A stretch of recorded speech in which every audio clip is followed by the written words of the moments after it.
கமல்ஹாசனை பத்தி உங்களுக்கு எவ்வளவோ விஷயங்கள் தெரியும், எத்தனையோ செய்திகளை படிச்சிருப்பீங்க, எத்தனையோ தகவல்களை கேட்டிருப்பீங்க. ஆனா இந்த வீடியோல இருக்கிற கண்டென்ட் கொஞ்சம் வித்தியாசமானது. முடிஞ்ச வரைக்கும் பலருக்கும் தெரியாத சம்பவங்களையும், அதிகம் பேர் அறியாத சர்ச்சைகளை பத்தியும், இன்னைக்கு வரைக்கும் விடை தெரியாத ரகசியங்களையும் இந்த வீடியோல கொண்டு வந்திருக்கோம். உலக நாயகன் கமல்ஹாசனுக்கு ஒரு வித்தியாசமான, அதே சமயம் ஒரு பொருத்தமான ட்ரிபியூட் மாதிரி இந்த வீடியோவை உருவாக்கியிருக்கோம். ஸ்கிப் பண்ணாம பாருங்க, ரொம்ப ரொம்ப வித்தியாசமான ஃபீல் கிடைக்கும். அதுக்கு முன்னால நம்ம மிஸ்டர் சினிமா யூடியூப் சேனலை சப்ஸ்கிரைப் பண்ணிடுங்க. வாங்க வீடியோக்குள்ள போகலாம்.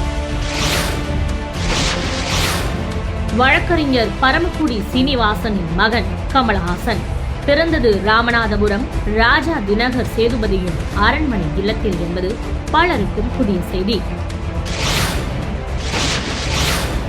பார்த்தசாரதி சீனிவாசன் என்பதுதான் கமலின் இயற்பெயர்.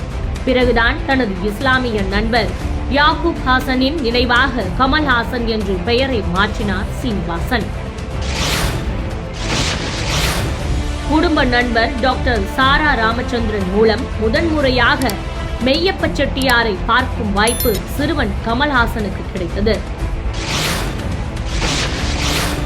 குறும்புக்கார சிறுவனாக வீட்டுக்குள் வந்த கமலை அமர வைத்து அவன் மீது மேசை விளக்கை திருப்பினார் மெய்யப்ப செட்டியார். அதுதான் கமல் முகத்தில் விழுந்த முதல் வெளிச்சம். காலத்தூர் கண்ணம்மா படத்தில் டைட்டிலில் தென்னக திரையுலகுக்கு ஏவிஎம் அறிமுகப்படுத்தும் குழந்தை நட்சத்திரம் கமல்ஹாசன் என்று ஸ்பெஷல் டைட்டில் கார்டு போட்டார்கள். பராசக்தி படத்தில் சிவாஜி நடித்த காட்சிகளை மீண்டும் எடுத்தார்களோ அதுபோல களத்தூர் கண்ணம்மாவிலும் கமல் நடித்த காட்சிகளை மீண்டும் எடுத்தது அபூர்வ ஒற்றுமை. களத்தூர் கண்ணம்மா படத்தில் கமல் திரையில் அறிமுகமாகும் போது பேசிய முதல் வசனம் 1 2 3 என்பதுதான்.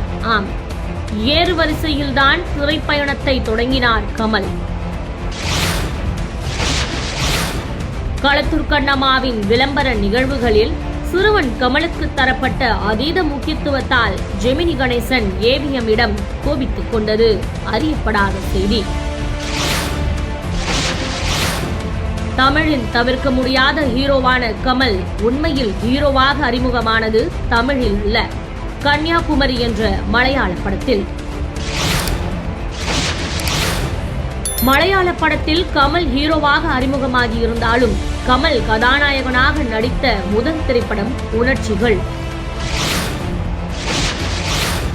16 வயது நிலை படத்துக்கு சிவகுமாரை ஹீரோவாக்க விரும்பினார் தயாரிப்பாளர் ராஜ்கண்ணு. ஆனால் கமல்ஹாசன் தான் வேண்டுமென பிடிவாதம் பிடித்தவர் பாரதி ராஜா. கமலுக்கு ஜோடியாக ஜெயலலிதாவை நடிக்க வைக்க இயக்குனர் வி.சி. குகநாதன் விரும்பினார். ஜெயலலிதாவுக்கும் சம்மதம். ஆனால் அந்த முயற்சி ஏனோ அடுத்த கட்டத்துக்கு நகரவில்லை. அன்பு தங்கை, உன்னை சுற்றும் உலகம் ஆகிய 2 படங்களில் ஜெயலலிதாவும் கமல்ஹாசனும் இணைந்து நடித்துள்ளனர் என்பது பலருக்கும் தெரியாத செய்தி. கிழக்கே போகும் ரயில் படத்தின் ஹீரோவாக முதலில் நடிக்கவிருந்தவர் கமல்.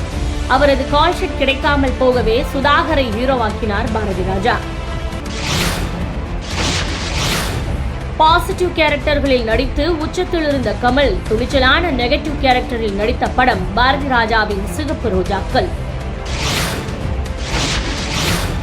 சிகப்பு ரோஜாக்கள் படத்துக்காக இளையராஜா இசையில் கமல் பாடிய நினைவோ ஒரு பறவை பாடல்தான் கமல் தனக்காக பாடிக்கொண்ட முதல் பாடல்.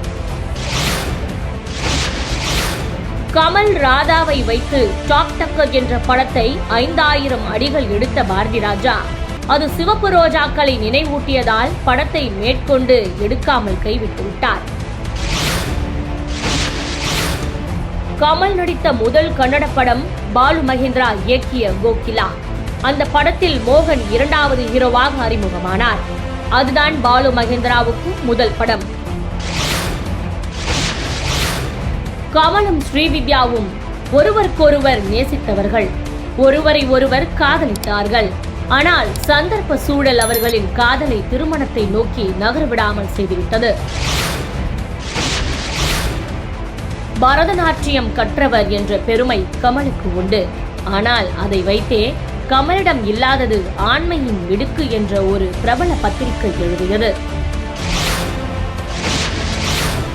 வாணியுடன் வாழ்க்கை நடத்தி கொண்டிருந்த போதே சரிகாவுடன் காதல் வயப்பட்டு அவரது கர்ப்பத்துக்கு நானே காரணம் என்று பகிரங்கமாக பேட்டி கொடுத்து அதிர்வை கிளப்பினார் கமல். கமலின் முதல் குழந்தை ஸ்ருதி பிறந்ததும் கமலிடமிருந்து விவாகரத்து வாங்கினார் வாணி கணபதி. அப்போது கமல் தந்த ஜீவானம்ச தொகை பத்திரிகைகளில் பெரிதாக பேசப்பட்டது. முக்தா சீனிவாசன் தயாரித்த அந்தரங்கம் படத்தில்தான் கமல் பின்னணி பாடகராக அறிமுகமானார். அவருக்கு அந்த வாய்ப்பை தந்தவர் பிரபல இசையமைப்பாளர் ஜி தேவராஜன். விபத்தில் கால் அடிபட்டு ஓய்வில் இருந்தபோது பிரபல கர்நாடக இசைக்கலைஞர் பாலமுரளி கிருஷ்ணாவிடம் முறைப்படி இசை கற்றுக்கொண்டது பலருக்கும் புதிய செய்தி. சத்யா படத்தில் இடம்பெற்ற வளையோசை பாடலை லதா மங்கேஷ்கர் பாட வேண்டும் என இளையராஜா விரும்பியதால் அவரை தமிழுக்கு அழைத்து வந்து பாட வைத்தார் கமல். கோல்மால் என்ற இந்தி படத்தை தமிழில் எடுத்ததால் அதில் நடிக்க வேண்டும் என விரும்பினார் கமல். ஆனால் அந்த படம் ரஜினி நடிப்பில் தில்லுமுள்ளு என்ற பெயரில் வெளியானது. படங்களில் பேசுவதற்காக ஆறுமுகம் மோகன சுந்தரம் என்பவரிடம் மெட்ராஸ் பாஷை கற்றுக்கொண்டார் கமல். அந்த ஆறுமுக மோகன சுந்தரம் தான் நடிகர் லூஸ் மோகன். என்.எஸ். நடராஜனிடம் பரதநாட்டியம், ஜெமினி ராமமூர்த்தியிடம் கதகளி, நடராஜ் ராமகிருஷ்ணனிடம் குச்சிப்புடி, குல்கர்னியிடம் கதக் என்று பல நாட்டியங்களை கற்றுக்கொண்டவர் கமல். கமல்ஹாசன் தனது நட்பணி மன்ற மாநாட்டை சென்னையில் பிரம்மாண்டமாக நடத்தினார். அந்த மாநாட்டுக்கு தலைமை வகிக்க யாரை அழைத்தார் தெரியுமா? தமிழ்நாடு முதலமைச்சர் எம்ஜிஆரை. 80களில் ஒரு நாள் கமலுக்கு தந்தி வந்தது. நீங்கள் ஏன் இன்னமும் திமுகவில் சேரவில்லை என்ற கேள்வியோடு வந்த அந்த தந்தியை அனுப்பியவர் திமுக தலைவர் கருணாநிதி. பாரதி ராஜா இயக்கத்தில் கமல்ஹாசன் ஸ்ரீதேவியை வைத்து பொன்னியின் செல்வன் படத்தை தயாரிக்க விரும்பினார் எம்ஜிஆர் என்பது பலருக்கும் தெரியாத செய்தி. சட்டம் என் கையில் பட விளம்பரத்தில் கமல் கேத்தரின் முத்தமிடும் காட்சி இடம்பெற்றது சர்ச்சையானது. எம்ஜிஆரும் சிவாஜியும் கூட்டு சேர்ந்து கமலை கண்டித்தது வரலாறு. என் திறமையை பயன்படுத்திக் கொள்ள பாலச்சந்தரை தவிர வேறு எந்த டைரக்டருக்கும் வக்கில்லை என்ற பத்திரிகையில் எழுதி பரபரப்பை கிளப்பினார் கமல். பாரதியார் வாழ்வை படமாக எடுக்கப் போவதாக அறிவித்தார் பாலச்சந்தர். எடுக்கப்படாமல் நின்று போன அந்த படத்தில் பாரதியாராக நடிக்கவிருந்தவர் கமல் என்பது பலருக்கும் புதிய செய்தி. கண்ணதாசன் பற்றி டாக்குமெண்ட்ரி எடுக்க ஆசைப்பட்டார் கமல். அதற்கு கண்ணதாசனும் சம்மதித்தார். ஆனால் அதற்கான வேலை தொடங்குவதற்கு முன் கண்ணதாசன் மறைந்துவிட்டார். ஜென்டில்மேனின் ஆரம்ப கதை பிராமண இளைஞனின் போர்க்குணத்தை பேசியதால் அதில் நடிக்க மறுத்துவிட்டார் கமல். அதன் பிறகு மாறுபட்ட கதையில்தான் அர்ஜுன் நடித்தார். மருதநாயகம் படப்பிடிப்பை தொடங்கி வைக்கும் விழாவுக்கு கமல்ஹாசன் அழைக்காமலேயே வந்தவர் இங்கிலாந்து மகாராணி எலிசபெத் என்பது அதிகம் அறியப்படாத செய்தி. ஹேராம் படத்துக்கு முதலில் இசையமைத்தவர் எல் வைத்தியநாதன். ஆனால் திடீரென ஏற்பட்ட மாற்றத்தால் எல் வைத்தியநாதனுக்கு பதிலாக இளையராஜாவை கொண்டு வந்தார் கமல். ரஜினி கமல் போட்டி உச்சத்தில் இருந்தபோது ஹாசன் பிரதர்ஸ் பிலிம் ஃபேக்டரி சார்பில் சொந்தமாக படங்கள் தயாரித்தார் கமல். அதுதான் ராஜ்கமல் நிறுவனத்தின் தொடக்க புள்ளி. ரஜினியின் 100வது படமான ஸ்ரீ ராகவேந்திரா படத்தில் கமலின் ஒரு முக்கியமான கேரக்டரில் நடிப்பதாக அறிவிப்பு வெளியானது. ஆனால் கடைசி நேரத்தில் கமல் நடிக்கவில்லை. விஜயகாந்தும் கமலும் ஒரே ஒரு படத்தில் இணைந்து நடித்துள்ளனர். அந்த படத்தின் பெயர் மனக்கணக்கு. அந்த படத்தில் கமல் கேமியோ ரோலில் நடித்திருந்தார். காதல் இளவரசன், காதல் மன்னன், சூப்பர் ஆக்டர், கலைஞானி, பத்மஸ்ரீ, ஆண்டவர், உலகநாயகன், நம்மவர் என்று பல பட்டங்கள் கமல்ஹாசனுக்கு உண்டு. வெற்றி விழா படத்தில் நவரச நாயகன் என்று கமல்ஹாசனுக்கு போட்டார்கள். அதன் பிறகு அதே பட்டம் கார்த்திக்கு போட்டதில் கமல் ரசிகர்களுக்கு பயங்கர அதிர்ச்சி. கமலின் சூப்பர் ஹிட் படமான குருவில் முதலில் நடிக்கவிருந்தவர் ரஜினி. ஆனால் உடல்நிலை சிக்கலால் ரஜினிக்கு பதில் அவசர கதியில் கமல் ஹீரோவானது பலருக்கும் புதிய செய்தி. படையப்பா படத்துக்கு 2 இடைவேளைகள் விட்டு படத்தை வெளியிட தயாரானார் ரஜினி. ஆனால் கமல்ஹாசன் தலையிட்டு அந்த விஷப்பரீட்சையை தவிர்த்து விட்டார். கமலின் முதல் மனைவி வாணி கணபதி, 2வது மனைவி சரிகா தாகூர், இருவருமே கமலுடன் இணைந்து திரைப்படங்களில் நடித்தவர்கள். சிவாஜி போட்டியிட்ட திருவையாறு தொகுதிக்கு ரஜினியும் கமலும் நேரில் வந்து பரப்புரை செய்ய விரும்பினார்கள். ஆனால் கடைசி நேரத்தில் அந்த திட்டம் கைவிடப்பட்டது. நடிப்பதை நிறுத்திய சிவாஜிக்கு தேவர் மகனில் பிரம்மாண்ட வேடம் கொடுத்து சிவாஜியையும் கௌரவப்படுத்தி தனக்கும் கௌரவம் தேடிக்கொண்டார் கமல். கமலின் வெற்றி படமான சலங்கை ஒளி உண்மையில் நேரடி தமிழ் படம் அல்ல. சாகர சங்கமம் என்ற பெயரில் தெலுங்கில் வெளியாகி ஜெயித்த படத்தையே தமிழுக்கு மொழி மாற்றம் செய்தனர். மூ என்ற தலைப்பில் ஒரு கதையை எழுதிய கமல் அதை கமல், மணிரத்னம், சங்கீதம் சீனிவாச ராவ் ஆகிய மூவர் இயக்க வேண்டும் என்று விரும்பினார் கமல். ஆனால் அது நடக்கவில்லை. சீவல்பேரி பாண்டி படத்தின் ஹீரோவாக முதலில் நடிக்கவிருந்தவர் கமல்ஹாசன்.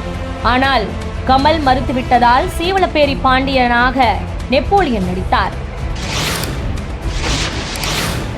குணா, அன்பே சிவம் ஆகிய படங்களை சந்தான பாரதியும் சுந்தர் சியும் இயக்கினார்கள் என்றாலும் அந்த படங்களில் கமலின் முத்திரைகளே முழுக்க முழுக்க ஆதிக்கம் செலுத்தியன. அணுகுண்டு சோதனையால் ஏற்பட்ட சர்வதேச அரசியல் அழுத்தத்தால் மருதநாயகத்துக்கு நிதியுதவி செய்வதாக உறுதியளித்தவர்கள் பின்வாங்கியது அதிகம் பேசப்படாத செய்தி. மருதநாயகம் வெளிவராத கோபத்தால் உருவான படம் ஹேராம். நீ அதை தடுத்தால் நான் இதை எடுப்பேன் என்று ஹேராம் படத்தை எடுத்ததாக குறிப்பிட்டார் கமல். எம்ஜிஆர் வாங்கி வைத்திருந்த பொன்னியின் செல்வனுக்கான திரைப்பட உரிமை காலாவதியானதும் அந்த உரிமையை துணிச்சலாக வாங்கியவர் யார் தெரியுமா? கமல்ஹாசன். பொன்னியின் செல்வனை பிரம்மாண்ட தயாரிப்பாக கொண்டு வர கமல், மணிரத்னமும் திட்டமிட்டதும் திரைக்கதையை இருவரும் சேர்ந்து எழுதியதும் பலருக்கும் புதிய செய்தி. பொன்னியின் செல்வனை 40 அத்தியாயங்கள் கொண்ட சின்னத்திரை தொடராக தயாரிக்க கமல் விரும்பியது. அது நடக்காமல் போனதும் கல்கி, கமல் ரசிகர்களுக்கு மறக்க முடியாத செய்திகள். கமல் நடிப்பில் 30க்கும் அதிகமான ஹிந்தி படங்கள் வெளியாகியுள்ளன என்பது அதிகம் அறியப்படாத செய்தி. அவற்றில் பெரும்பாலானவை நேரடி ஹிந்தி படங்கள், சில டப்பிங் படங்கள். விருமாண்டியில் இடம்பெற்ற உன்னை விட பாடலை கமல்தான் எழுத வேண்டுமென இளையராஜா அடம் பிடித்ததால் அவருக்காக அந்த பாடலை அட்டகாசமாக எழுதி கொடுத்தார் கமல். செய்தியாளர்களை சந்திப்பதை தவிர்த்து வந்த முதல்வர் ஜெயலலிதா ஒரு திரைப்பட சர்ச்சைக்காக செய்தியாளர்களை சந்திக்கும் சூழல் வந்தது. அந்த படம் கமலின் விஸ்வரூபம். கரகாட்டக்காரனுக்கு பிறகு கங்கை அமரன் இயக்கத்தில் கமல் நடிக்கவிருந்த அதிவீரபாண்டியன் படம் திடீரென நிறுத்தப்பட்டது. அந்த படத்தின் சாயலில் பிறகு வெளியான படம் தேவர் மகன். கமலுடன் பல படங்களில் இணைந்து கலக்கியவர் ஜனகராஜ். ஆனால் குணா படத்தின் டப்பிங்கில் ஏற்பட்ட பிரச்சனையால் அதன் பிறகு ஜனகராஜுடன் எந்த ஒரு படத்திலும் கமல் நடிக்கவில்லை. கமலும் எஸ்பிபியும் இணைந்து கண்டேன் சீதையை என்ற படத்தில் நடிக்க தயாரானார்கள். மலையாள ரீமேக் படமான கண்டேன் சீதை ஏனோ படப்பிடிப்புக்கு முன்பே கைவிடப்பட்டது. சரிகா இயக்கத்தில் கமல் நடிக்கவிருந்த படம் அமரகாவியம். அமெரிக்க தொழில்நுட்பத்துடன் தயாரிக்கப்படவிருந்த இந்த படம் திடீரென கைவிடப்பட்டது அதிகம் அறியப்படாத செய்தி. லண்டனில் காமேஸ்வரன் என்ற பெயரில் கமல் நடிக்கவிருந்த படம் திடீரென கைவிடப்பட்டது. அந்த படம்தான் பின்னாளில் மாதவன் நடிப்பில் வெளியான நனதமயந்தி. ராஜ்கமல், பிரமிட், சாய் மீரா இணைந்து தயாரிக்கும் மர்மயோகி படத்தில் நடிக்க தயாரானார் கமல். ஆனால் பிரமிட், சாய் மீரா நிறுவனம் நொடித்து போனதால் படம் கைவிடப்பட்டது. 80களின் மத்தியில் கமல் எழுதிய தாயம் என்ற நாவல்தான் சுமார் 15 ஆண்டுகள் கழித்து ஆளவந்தான் என்ற திரைப்படமாக வெளியானது. பாபா படம் தோல்வியடைந்த போது விநியோகஸ்தர்களுக்கு ரஜினி நஷ்டஈடு கொடுத்ததை தவறான முன்னுதாரணம் என்று அதிரடியாக கண்டித்தவர் கமல். ஆழ்வார்பேட்டையில் கமல் வசித்த வீடு ராமநாதபுரம் ராஜா தினகர் சேதுபதி வாடகைக்கு விட்டது என்பது பலருக்கும் தெரியாத செய்தி. அப்போது அதன் பெயர் ராம்பாப் பேலஸ். நாடக காவலர் அவ்வை டி.கே. சண்முகம்தான் கமலின் மானசீக குருநாதர். அவரை பெருமைப்படுத்தவே அவ்வை சண்முகி என்ற தனது படத்துக்கு பெயரை வைத்தார் கமல்ஹாசன். அவ்வை சண்முகி படத்தில் சிவாஜியை நடிக்க வைக்க விரும்பினார் கமல். ஆனால் சிவாஜி வெளிநாடு செல்ல வேண்டி இருந்ததால் ஜெமினி கணேசனை நடிக்க வைத்தார் கமல். தேவர் எடுத்த கெட்டிக்காரன் படத்தில் முதலில் ஹீரோவாக நடிக்கவிருந்தவர் கமல். ஆனால் வசூல் பாதிக்கப்படும் என்று சிலர் தேவரை அச்சுறுத்தவே ஜெய்சங்கர் ஹீரோவானார். களத்தூர் கண்ணம்மாவில் கமலின் கேரக்டர் பெயர் செல்வம். அந்த படம் வெளியாகி கிட்டத்தட்ட 30 ஆண்டுகளுக்கு பிறகு நம்மவர் படத்தில் கமலின் கேரக்டர் பெயர் செல்வம். 1978 மே 5 அன்று மும்பை ஸ்ரீ லட்சுமி நாராயணன் கோவிலில் கமல், வாணி கணபதி திருமணம் நடந்தது. தாஜ் ஹோட்டலில் நடந்த வரவேற்புக்கு எம்ஜிஆரை நேரில் வந்து வாழ்த்தினார். முள்ளும் மலரும் படத்தில் கமல்ஹாசனை நடிக்க வைக்க விரும்பினார் இயக்குனர் மகேந்திரன். ஆனால் கடைசி நேரத்தில் கமலுக்கு பதிலாக சரத்பாபு நடித்தார். முள்ளும் மலரும் படத்தில் மிச்சமிருந்த ஒரு காட்சியை எடுக்க தயாரிப்பாளர் பணம் தர மறுத்தபோது சொந்த பணத்தை கொடுத்து அந்த காட்சியை எடுக்க வைத்தவர் கமல். இளமை ஊஞ்சலாடுகிறது படத்தில் கமலுக்கு காஸ்டியூம் ஆலோசனை கொடுத்த வாணி கணபதி பிறகு வாணி கமல்ஹாசனாக மாறி கமலின் அதிகாரப்பூர்வ காஸ்டியூம் டிசைனர் ஆகிவிட்டார். ராஜபார்வை படத்தில் கமல்ஹாசன், சாருஹாசன், சந்திரஹாசன், கமலின் மூத்த சகோதரி நளினியின் மகன் கௌதம் ஆகிய 4 பேர் நடித்திருந்தார்கள். ஒரு தமிழ் நடிகர் நேரடி இந்தி படத்தின் மூலம் பாலிவுட்டில் ஹீரோவாக அறிமுகமாகும் முதல் வாய்ப்பு கமல்ஹாசனுக்கு மட்டுமே கிடைத்தது. அந்த படம் ஏக் துஜே கே லியே. தூங்காதே தம்பி தூங்காதே படப்பிடிப்பு ஏவிஎம் ஸ்டுடியோவில் நடந்தபோது முதன்முறையாக சரிகாவை அழைத்து வந்தார் கமல்ஹாசன். வாணியை சந்தித்ததும் அதே ஸ்டுடியோவில் தான். ஹிந்தியில் பல படங்களில் நடித்துள்ள சரிகாவுடன் கமல்ஹாசன் இணைந்து நடித்த ஒரே தமிழ் திரைப்படம் டிக் டிக் டிக். நடிப்பில் சிவாஜியின் வாரிசாக இருந்த கமல்ஹாசன் தனி வாழ்க்கையில் ஜெமினி கணேசனின் வாரிசாக வாழ விரும்புகிறார் கமல் என்று பத்திரிகைகள் எழுதியது பரபரப்பை கிளப்பியது. தேவர் மகன் படத்தில் சிவாஜி கேரக்டருக்கு கமல் முதலில் பரிசீலனை செய்தது தெற்கத்தி மைந்தரான லட்சிய நடிகர் SSR தான். பிறகுதான் சிவாஜியை தேர்வு செய்தார்.